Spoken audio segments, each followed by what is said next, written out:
Army Armament na Alpha.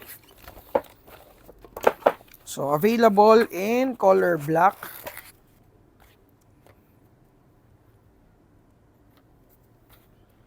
And itong two-tone. Okay. So, ilapit mo ito, brother. So, may metal slide siya. And then, naka-compensator na.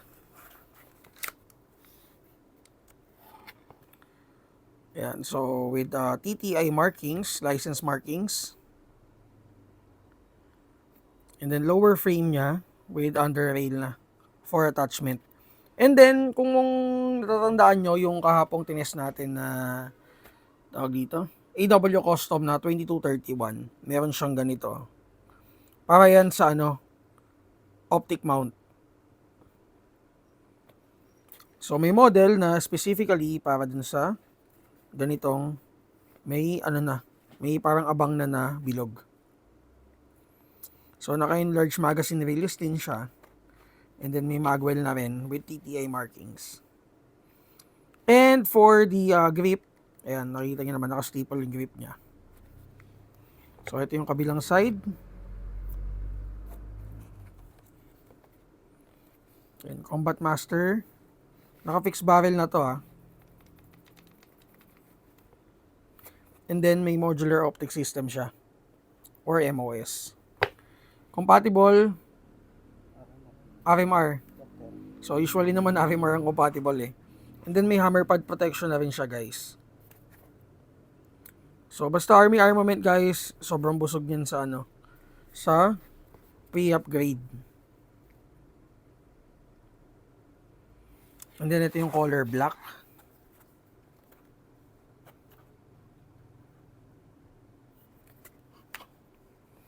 And then, mag capacity, guys, is 40 rounds. So, dalawa option nyo for Alpha. Kung hindi nyo to gusto, meron tayong EMG na Alpha din, license din. EMG, pero yun isang kulay lang meron. Dalawang variant, isang full auto at saka semi-auto.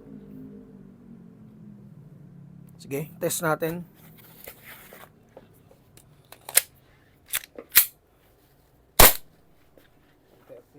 .413 taas. 411.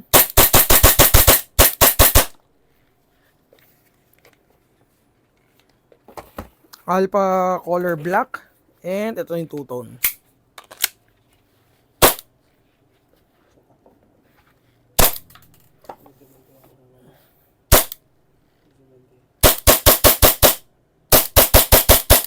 So, mas malakas yung yung black Okay? So, ito guys.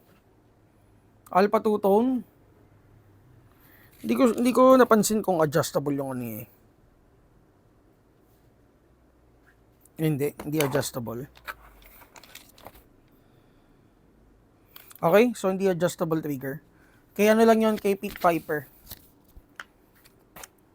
Okay? So, for the price nito is 8K. And then ito, 8.5. And then makikita nyo to guys sa Google Drive natin under the Army Armament folder sa GBB folder natin. So pagpasok nyo dun sa folder natin ng Google Drive, go kayo sa Airsoft Guns, and then punta kayo sa GBB folder. GBB folder, makikita nyo dun Army Armament. Click nyo yun, makikita nyo na yung mga Army Armament units natin. And then ang available na lang natin for Army Armament is Limcat Custom R30-4 1911, Sun Viper, regular version, and itong Alpha, Master Alpha ng Army Armament. So, kung may mga tanong kayo regarding units, PM lang kayo sa page natin.